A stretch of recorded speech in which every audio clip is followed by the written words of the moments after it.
गुरु प्यारी साध संगत जी, बड़े प्यार से कहना जी, धन निरंकार जी। आज का टॉपिक है रूहानियत से इंसानियत की ओर। सतगुरु ने हमारे मन को पाक पवित्र किया। अनेक संत हुए जिन्होंने हरि का दर्शन पाकर अपना अनुभव जाहिर किया। जब मीराबाई ने ये पवित्र ज्ञान प्राप्त किया तब कहा कि गुरु मेरे रविदास जी ने दीनी ज्ञान की कुटकी, मीरा के प्रभु गिरधर नागर, जन्म मरण से छुटकी। कि मेरा जन्म मरण से छुटकारा हो गया है, जैसा मीराबाई को अनुभव हुआ। संत कबीरदास जी को भी वही दिव्य अनुभव हुआ। कह कबीर मेरी संसा नासी, मैं सर्व निरंजन टीटा। कि यह बदलाव मीराबाई के जीवन में राम रतन धन पाने के बाद आया। उसे वह वस्तु अमोलक मिली जो उसके महल में नहीं थी। मीराबाई राजा की बहू थी, राजा की बेटी थी। घर में हीरे जवाहरात थे, नौकर चाकर थे, पर उसके बावजूद भी मीराबाई ने कहा कि वस्तु अमोलक दी मेरे सतगुरु, कृपा कर अपनायो। कि मेरे ऊपर कृपा की, मुझे अपना लिया, मुझे ज्ञान दे दिया, मेरे जीवन के अंदर उजाला कर दिया। मैं आनंदित हो गई, मेरे घर में सुख आ गया। खुशियों के कारण ही तो पग घुंघरू बांध मीरा नाची रे। खुशी के बगैर कौन नाचता है? ये बदलाव ज्ञान के कारण आता है। एक बहन से पूछा गया कि बहन आप कोयला बीनती है, ज्ञान लेने के बाद भी कोयला ही बीन रही हो, तो फिर क्या अंतर आया? वह कहती है कि अब मेरे अंदर संतुष्टि आ गई है। मेरे गुरु ने मुझ पर कृपा कर दी।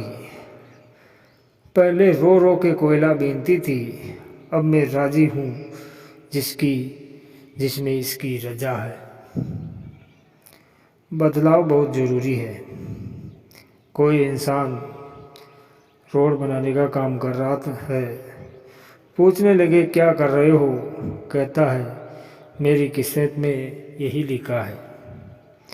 किसी और से पूछा महाराज क्या कर रहे हो? कहते रोटी रोजी का सवाल है।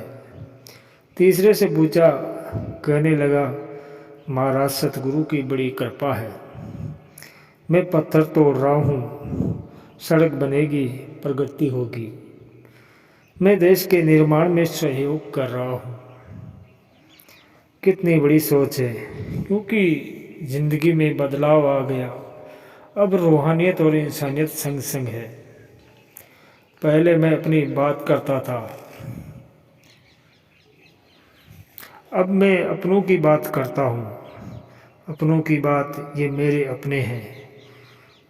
बिसर गई सब तात पराई, अब सबको देख देख कर खुशी होती है। क्योंकि रूहानियत और इंसानियत संग संग है। दया धर्म का मूल है। कहते हैं कि दया को छोड़ना नहीं होता है।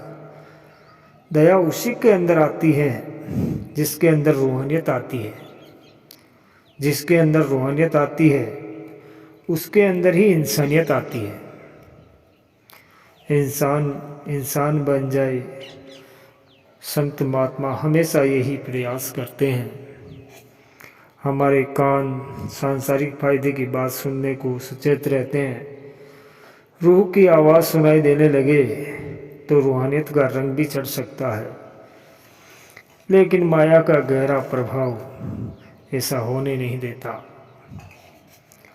चीनी की बोरी में कैसे भी परखी लगाओ, चीनी ही मिलती है। किसी संत महात्मा से बात करो, वो कहेगा बड़ी बख्शिश है, बड़ी कृपा है, बहुत आनंद में हूँ। हर इंसान को सुख चाहिए, शांति चाहिए, खुशी चाहिए, आनंद चाहिए। और आनंद गुरु के ज्ञान से मिलता है सत्संग जी। हम अंधकार से रोशनी की ओर बढ़े हैं, उजाले की ओर बढ़े हैं। दातार कृपा करे आगे भी बढ़ते चले जाए। गाड़ी को स्टार्ट करने के लिए ईंधन की जरूरत होती है। उतराइयाँ चढ़ाइयाँ जिंदगी में आती रहती हैं। सतगुरु का सिर पर हाथ तो आकर चली जाती है। अगर मैं अडिग हूँ, मैं इस पर कायम हूँ कि मेरा ईमान कायम है। मैंने एक को जाना हुआ है और एक को मान रहा हूँ और एक हो गया हूँ, फिर कोई अंतर नहीं।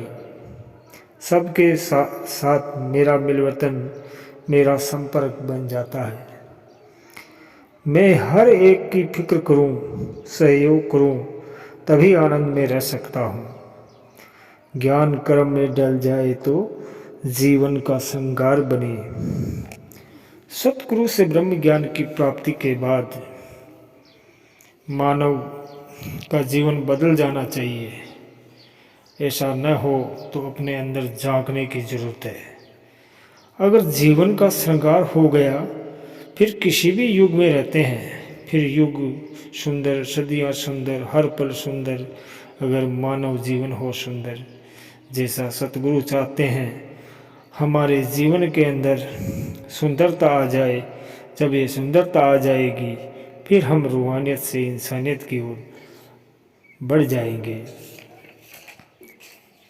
कि भूले को मार्ग गुरु बताया, ऐसा गुरु बड़भागी पाया। कि बड़े भाग होते हैं तब ऐसा सतगुरु नसीब होता है, जो हमारे दिमाग के कपाट खोल देता है, सत्य और असत्य का बोध करा देता है। परंतु जैसे कहा गया है कि सकल पदार्थ यही जग माई, कर्महीन नर पावत नहीं। कि कर्महीन इंसान बेचारा क्या करे, उसके पास ऐसी बुद्धि विवेक नहीं जिसके कारण साकार में भगवान की पहचान कर सके। ये तो सतगुरु को दया आती है, तरस आता है, उसके कर्मों को बदलकर अपने असल रूप में मिला देता है।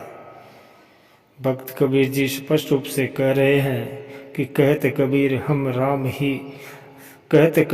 राम की अंश। कबीर जी ने इंसान को इतना बड़ा दर्जा दिया है और उसकी महिमा बताई है, परंतु इंसान अपने कर्मों से बाज नहीं आया। राम के अंश तो इंसानियत के गुणों से भरपूर है, ईश्वर से भिन्न नहीं बताया। इंसान इतना बड़ा दर्जा लेकर भी अगर ठोकरें ही खाता रहे तो इसके लिए बुद्धि विवेक कहाँ से आएगी। बाबा बुल्ले शाह जी और भक्त कबीर जी का जीवन रूहानियत में रंगा हुआ है।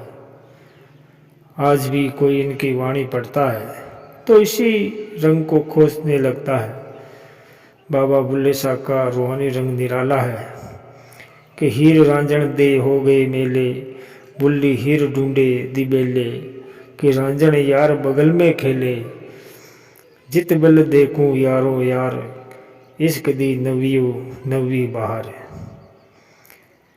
रूहानियत और इंसानियत से जुड़े हुए इंसानों का जीवन बेशक पढ़ कर देख ले, इसमें ईश्वर के जिक्र के अलावा और किसी का जिक्र नहीं मिलेगा। सत्संग जी, बाबा बुल्ले शाह जी जब रूहानी इश्क के रंग में रंगे तो उन्होंने कह दिया कि जब मैं हरप ए इश्क दा पढ़िया, मस्जिद कोलो मुल्ला डरिया, जा ठाकुर द्वारे बढ़िया। कि रूहानियत के रंग में रंगे हुए, चाहे सूफी फकीर है, चाहे संत महात्मा है, इन्होंने हर हालत में हर जगह रूहानी रंग को ही बिखेरा है।